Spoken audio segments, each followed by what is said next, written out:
BRS నాయకుడు సిద్దిపేట జిల్లా green India challenge అధ్యక్షులు చెప్పాల రాజేశ్వరరావు జన్మదినం సందర్భంగా సిద్దిపేట జిల్లా ప్రజ్ఞాపూర్ హరిత సేన సభ్యుల ఆధ్వర్యంలో మొక్కలు నాటి అనంతరం రక్తదాన శిబిరం ఏర్పాటు చేశారు. ఈ సందర్భంగా రాజేశ్వరరావు సినీ హీరో అనిల్ మొగిలి మాట్లాడుతూ పర్యావరణ పరిరక్షణకు చెట్లు దోహదపడతాయని, ప్రతి ఒక్కరూ మొక్కలు నాటి వాటిని పరిరక్షించాలని కోరారు.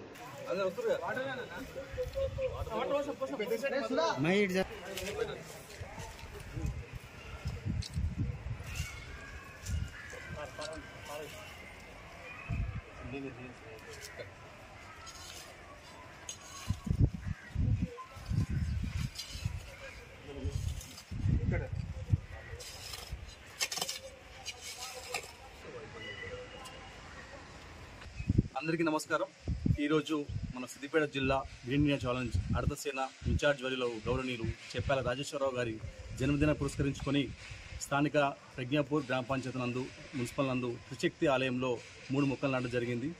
ఈరోజు ఈ సందర్భంగా మన రాజేశ్వరరావు గారికి గ్రీన్ ఇండియా ఛాలెంజ్ హరిత సేన గజ్వల్ ఇన్ఛార్జ్ అయినటువంటి మా తరఫున, మా హరితసేన కోఆర్డినేటర్ నుంచి మా హరితసేన సైనికుల తరఫున వారికి హృదయపూర్వక కృతజ్ఞతలు తెలియజేస్తూ, వారికి మరొకసారి హార్దిక జన్మదిన శుభాకాంక్షలు తెలియజేస్తూ, ప్రతి ఒక్కరు కూడా వారికి సంబంధించినటువంటి ఎలాంటి శుభకార్యాలైనా అశుభకార్యాలైనా ఆ కార్యక్రమానికి గుర్తుగా ఒక చెట్టును పెట్టి ఆ చెట్లు మన కార్యక్రమం చూసుకోవాల్సిందిగా, ఇంత మంచి కార్యక్రమాన్ని మాకు అవకాశం ఇచ్చి మా చేత చెట్లు నాటించే అవకాశం ఇచ్చినటువంటి పెద్దలు గ్రీన్ ఇండియా ఛాలెంజ్ అధ్యక్షులు గౌరవనీయులు జోగినపల్లి సంతోషరావు గారికి అండ్ కో-ఫౌండర్ రాఘవన్న గారికి అండ్ కోఆర్డినేటర్ సతీష్ గారికి సందర్భంగా ప్రజ్ఞాపూర్లోని త్రిశక్తి ఆలయంలో మొక్కలు నాటడం జరిగినది. ఈ మొక్కలు నాటడము కార్యక్రమాన్ని తీసుకొచ్చినటువంటి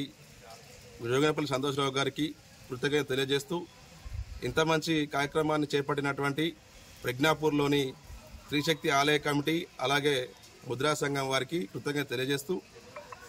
అమ్మవార్లు ఎలాగైతే మనందరికీ కూడా ఎలాంటి కీడు జరగకుండా మేలు జరిగే విధంగా చూస్తూ ఉంటారో, చల్లని దీవెనలు అందిస్తారో, అలాగే ఈ మొక్కలు నాటడం వల్ల రేపు రాబోయే తరానికి మంచి పర్యావరణాన్ని అందించే విధంగా, ఆక్సిజన్ అందించే విధంగా ఉంటుంది. కాబట్టి ప్రతి ఒక్కరు కూడా వారి వారి పెళ్లిరోజు సందర్భంగా, జన్మదిన సందర్భంగా